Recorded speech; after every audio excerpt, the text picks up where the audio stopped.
কবুতরের ফার্মটা দেখার জন্য। সালামু আলাইকুম ভিউয়ার্স, প্রতিদিনের মতো আজকেও আমি চলে গেলাম দুপুরে জোহরের নামাজের পর আমার কবুতরের ফার্মটা দেখার জন্য।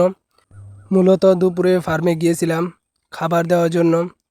গিয়ে প্রথমেই আমি বক্সটা নিয়ে নিলাম, আর এই খাবারগুলো হচ্ছে মিশ্র জাতীয় খাবার। গিয়ে দেখলাম যে খাবারগুলো সকালে দিয়েছি ওই খাবারগুলো এখনও শেষ হয় নাই, তাই আর খাবারগুলো দেই নাই। খাবার দেওয়ার পাশাপাশি যেহেতু আজকে প্রচণ্ড রোদ, তাছাড়া আমার ফার্মটা ছিল মূলত ছাদের উপর, আর ওই জায়গায় অনেক তাপ।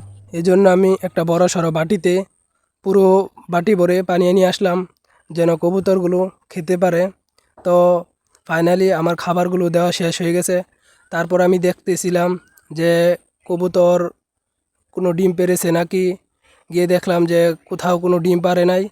তারপর গেলাম যে গতকাল আপনাদেরকে যে ভিডিওটাতে দেখাইলাম যে কবুতরটি, অর্থাৎ আমার একজোড়া কবুতর ডিম নিয়ে বসে আছে। জানি না কবে এই ডিমগুলো ফুটে বাচ্চা ছিটে, তবে সবার কাছে একটাই, সবাই দোয়া করবেন এই এই ডিম থেকে যেন আমরা বাচ্চা পাই এবং আমি যেন আরও অনেক দূর এগিয়ে যেতে পারি। এবং তারপরে আমি দেখালাম যে আমার কবুতরের পায়ে মোজা লাগাইছি, আর এই মূলত কবুতরে মোজা লাগাইলে আমার কাছে অনেক ভালো লাগে, এজন্য আমি মোজাগুলো লাগাইছি।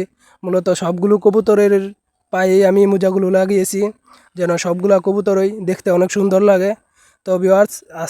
তো ভিউয়ার্স ভিডিওটি আপনাদের মাঝে কেমন লেগেছে অবশ্যই কমেন্টে